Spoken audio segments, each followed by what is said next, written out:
ମୁଁ ବାସ୍ ଏତିକି ଜାଣିଛି ତମକୁ ସେ ପର୍ଯ୍ୟନ୍ତ କେହି ହରେଇ ପାରିବ ନାହିଁ ଯେ ପର୍ଯ୍ୟନ୍ତ ତମେ ନିଜ ଦ୍ୱାରା ହାରିନାହଁ। ନମସ୍କାର ବନ୍ଧୁଗଣ। ବନ୍ଧୁଗଣ ଆପଣମାନଙ୍କୁ ଆମ ୟୁଟ୍ୟୁବ ଚ୍ୟାନେଲକୁ ବହୁତ ବହୁତ ସ୍ୱାଗତ। ଆଜିର ଏହି ଜ୍ୟୋତିଷ କାର୍ଯ୍ୟକ୍ରମ ଆପଣଙ୍କ ପାଇଁ ବହୁତ ହି ଖାସ୍ ଆଉ ବହୁତ ହି ମହତ୍ତ୍ୱପୂର୍ଣ୍ଣ ହେବା ପାଇଁ ଯାଉଛି।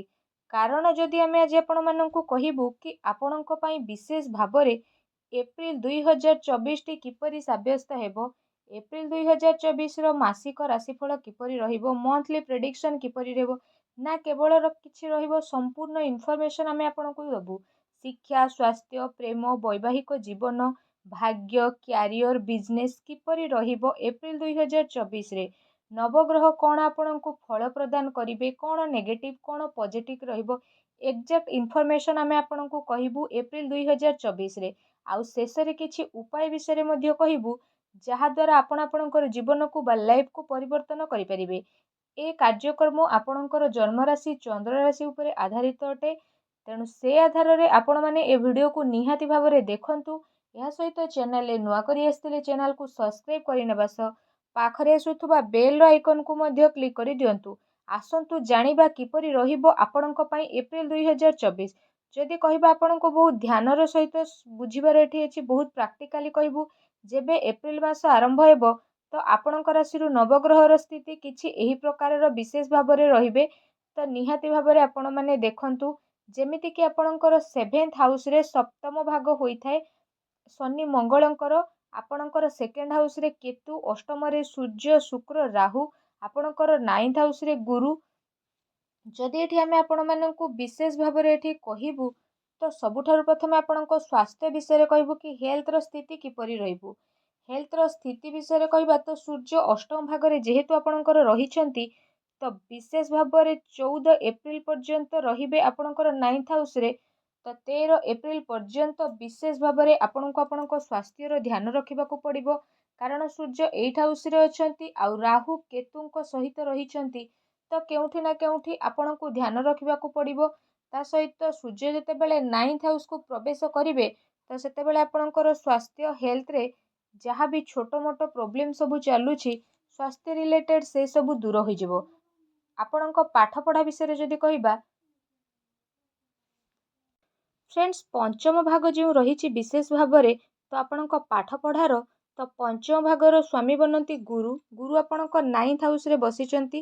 ତ ନବମ ଦୃଷ୍ଟିରେ ପଞ୍ଚମ ଭାଗକୁ ଯେହେତୁ ଦେଖୁଛନ୍ତି ବିଶେଷ ଭାବରେ, ତ ଗୁରୁ ଯେତେବେଳେ ନିଜ ଘରକୁ ଦେଖୁଛନ୍ତି, କେବେ ନିଜର ଗ୍ରହ ଯେତେବେଳେ ନିଜର ଘରକୁ ଦେଖିଥାଏ ତ ବହୁତ ଭଲ ସ୍ଥିତି ନିର୍ମାଣ ହୋଇଥାଏ। ତ ପଞ୍ଚମ ଭାଗକୁ ବହୁତ ହି ଷ୍ଟ୍ରଙ୍ଗ ବନେଇଥାଏ। ବିଶେଷ ଭାବରେ ଯଦି ଆମେ ଏଠି କହିବା ତ ଆପଣଙ୍କର ଯଦି କୌଣସି ଏକ୍ଜାମ ରହିଛି ଏପ୍ରିଲ ମାସରେ ବହୁତ ଭଲ ରହିବ। ତା ସହିତ 9th ହାଉସର ସ୍ଥିତି ମଧ୍ୟ ଆପଣଙ୍କ ପାଇଁ ବହୁତ ଭଲ ରହିବ। ଭାଗ୍ୟର ପୁରା ସାଥ ମିଳିବ। ଏହା ସହିତ ଯଦି ବିଶେଷ ଭାବରେ କହିବା କୌଣସି ବି କଥାରେ ନେଇକି ଆପଣ ଶନିଙ୍କ ସହିତ ରହିବେ, ରାହୁଙ୍କ ସହିତ ରହିବେ ତ ଆପଣଙ୍କର ପାଠପଢ଼ାର ସ୍ଥିତି ବହୁତ ଭଲ ରହିବ। 14 ଏପ୍ରିଲ ପରେ ଯଦି ଆପଣଙ୍କର ଗଭର୍ଣ୍ଣମେଣ୍ଟ ଏକ୍ଜାମ ରହିଛି ତ ବି ସେ ସବୁ ଭଲ ରହିବ। କାରଣ ସୂର୍ଯ୍ୟ ଆପଣଙ୍କର ଉଚ୍ଚରେ ରହିବେ ମେଷ ରାଶିରେ। ତ ଗଭର୍ଣ୍ଣମେଣ୍ଟ ଏକ୍ଜାମ ଦେବାକୁ ଚାହୁଁଛନ୍ତି, କୌଣସି ବି ଆଡ଼ମିସନ୍ ନେବାକୁ ଚାହୁଁଛନ୍ତି ତ ବି ସ୍ଥିତି ଭଲ ରହିବ। ଲଭ୍ ରିଲେସନସିପ୍ ବିଷୟରେ ଯଦି କହିବା ତ ପଞ୍ଚମ ଭାଗ ଲଭ୍ ରିଲେସନସିପ୍ରେ ହୋଇଥାଏ। ତ ପଞ୍ଚମେଶ ଆପଣଙ୍କର ଗୁରୁ ବୁଧଙ୍କ ସହିତ ଯେହେତୁ ରହିଛନ୍ତି ତ ଆପଣଙ୍କର କମ୍ୟୁନିକେସନର ସ୍କିଲ୍ ବହୁତ ଭଲ ରହିବ ବିଶେଷ ଭାବରେ। ତା ସହିତ ଯଦି କହିବା ତ ପ୍ରେମ ବିଷୟରେ ଯଦି ଏଠି କହିବା, ପ୍ରେମ ଦ୍ୱାରା ଆପଣ ନିଜର ନାମକୁ ନେଇକି ବହୁତ ଖୁସି ହେବେ। ଫିଲିଙ୍ଗସ୍ ୱାଇଜ୍ ଏସବୁକୁ ନେଇକି ବି ଆପଣ ବହୁତ ହି ଅଧିକ ଖୁସି ରହିବେ। ବହୁତ ଭଲ ଆଟାଚମେଣ୍ଟ ଆପଣଙ୍କ ଭିତରେ ଦେଖିବାକୁ ମିଳିବ। ତା ସହିତ ଏଠି ଯେଉଁ ଆପଣଙ୍କର ଫିଲିଙ୍ଗସ୍ ୱାଇଜ୍ ଆପଣଙ୍କର ଅଣ୍ଡରଷ୍ଟାଣ୍ଡିଂ ରହିବ ତ ସେସବୁ ଗୁରୁ ସହିତ ବୁଧ ରହୁଛନ୍ତି ତ କମ୍ୟୁନିକେସନ୍ ଆପଣଙ୍କର ବହୁତ ଭଲ ରହିବ। କେବଳ ଦୁଇଟି ଜିନିଷ ଉପରେ କଣ୍ଟ୍ରୋଲ ରଖନ୍ତୁ, ରାଗ ଆଉ ଜିଦି। ଏ ଦୁଇଟି ଜିନିଷ ଠାରୁ ଦୂରେଇକି ରୁହନ୍ତୁ। ବାକି ସ୍ଥିତି ଆପଣଙ୍କ ପାଇଁ ବହୁତ ହି ଭଲ ରହିବ। ରିଲେସନସିପ୍ ପୁରା ବଢ଼ିଆ ଭାବରେ ଆଗକୁ ଯିବ। କାରଣ ଏସବୁ ପାଇଁ ଆପଣଙ୍କ ଭିତରେ କଥାବାର୍ତ୍ତା ବନ୍ଦ ହୋଇପାରେ। ବୈବାହିକ ଜୀବନ ବିଷୟରେ କହିବା, ଯଦି ମ୍ୟାରେଡ୍ ଲାଇଫ୍ ବିଷୟରେ କହିବା ତ 7th ହାଉସ୍ ହୋଇଥାଏ ଆପଣଙ୍କର ମ୍ୟାରେଡ୍ ଲାଇଫ୍, ଯେଉଁଠି ଶନି ବିରାଜିତ ଅଛନ୍ତି। ତ ଶନି ମଧ୍ୟ 7th ଲର୍ଡ ଅଟନ୍ତି ଏଠି। ତ ଯଦି କହିବା କୌଣସି ବି ଗ୍ରହ ନିଜ ଘରେ ରହିଥାଏ ତାକୁ ଖରାପ ମନାଯାଏ ନାହିଁ।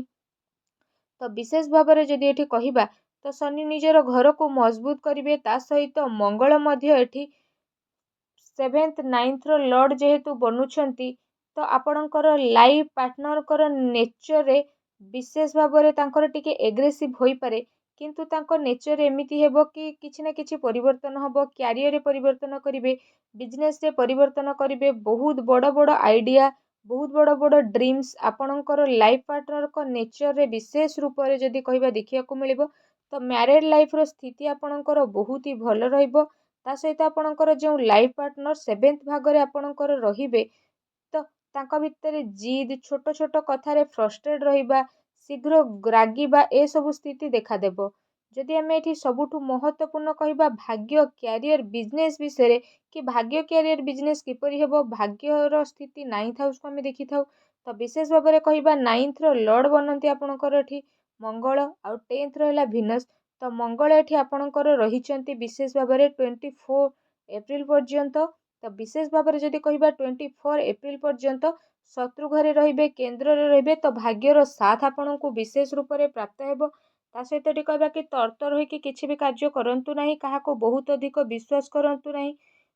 କିଛି ବି ଜିନିଷ ଆପଣ କରୁଛନ୍ତି, କିଛି କିଣା କିଣି ବି କରିବାକୁ ଆପଣ ଚାହୁଁଛନ୍ତି, କେଉଁଠି ବି ପଇସା ଲଗାଉଛନ୍ତି, ପାର୍ଟନରସିପ୍ରେ ବି ମଧ୍ୟ କାମ କରୁଛନ୍ତି, ତ ଆପଣ ଭାବିଚିନ୍ତି କରନ୍ତୁ। ଶତ୍ରୁ ଘରେ ମଧ୍ୟ ମଙ୍ଗଳ ଯେହେତୁ ରହିବେ, ତ ତରତର ହୋଇକି କିଛି ବି କାମ କରନ୍ତୁ ନାହିଁ, ନଚେତ୍ ବଡ଼ ବିଘ୍ନ ଘଟିପାରିବ। ଏହା ସହିତ କାର୍ଯ୍ୟକ୍ଷେତ୍ର ବିଷୟରେ ଯଦି କହିବା, ତ କାର୍ଯ୍ୟକ୍ଷେତ୍ରର ସ୍ଥିତି ଆପଣଙ୍କର 10th ହାଉସରେ ଯେହେତୁ ହୋଇଥାଏ, ତ 9th ହାଉସରେ ପ୍ରବେଶ କରିବେ ବିଶେଷ ଭାବରେ। ତ ଶୁକ୍ରଙ୍କର ରାହୁଙ୍କ ସହିତ 8th ହାଉସରେ ଯେହେତୁ ଆସିବେ, ତ ଆପଣଙ୍କର କନଫିଡେନ୍ସ ଲେବୁଲ ତ ବଢ଼ିବ, କିନ୍ତୁ ଓଭର କନଫିଡେନ୍ସ ଆଦୌ ବି ଆପଣ କରନ୍ତୁ ନାହିଁ, ନଚେତ୍ ପ୍ରୋବ୍ଲେମ୍ ହେବ। ମୁଁ ଏହା କରିପାରିବି, ମୋ ଦ୍ୱାରା ଏହା ହିଁ ହେବ, ଏସବୁ ଯେଉଁ ଘମଣ୍ଡ ଆପଣ ଆପଣଙ୍କ ଠାରୁ ଦୂରେଇ ରଖନ୍ତୁ, ନଚେତ୍ ଆପଣ ହେଉଥିବା କାମ ମଧ୍ୟ ଆପଣଙ୍କର ବିଗିଡ଼ିବ। କାରଣ ଶୁକ୍ର ରାହୁ ସହିତ ଅଛନ୍ତି, ତ ରାହୁ ଆପଣଙ୍କ ଦିମାଗକୁ ଭ୍ରମିତ କରିବେ, କନଫ୍ୟୁଜନ ଦେଖାଦେବ, କାଫି ପ୍ରକାରର ସ୍ଥିତିରେ ପରିବର୍ତ୍ତନ ଆସିବ। ତେଣୁ ଆପଣ ସେ ସବୁରେ ଟିକେ ଦିଅନ୍ତୁ। ଅନ୍ୟ ଲୋକଙ୍କ କଥାରେ ଟିକେ ଆପଣ ନେଗେଟିଭିଟି ହେବେ, ବସ୍କୁ ନେଇକି ଚିଡ଼ଚିଡ଼ ହେବେ, ଆପଣଙ୍କ ମନରେ ମଧ୍ୟ ପରିବର୍ତ୍ତନ ହେବ। କାମ କାର୍ଯ୍ୟକୁ ନେଇକି ଆପଣ ଇଜିଲି ଆଗକୁ ବିଶେଷ ଭାବରେ ବଢ଼ିବ। କୌଣସି ବି ଟାସ୍କ ଆପଣଙ୍କ ପାଇଁ କଠିନ ଥିଲା, ତ ସେସବୁ ଆପଣଙ୍କ ପାଇଁ ଇଜି ହେଇଯିବ। ତା ସହିତ ସୂର୍ଯ୍ୟ ମଧ୍ୟ ଆପଣଙ୍କର ଉଚ୍ଚ ହେବେ।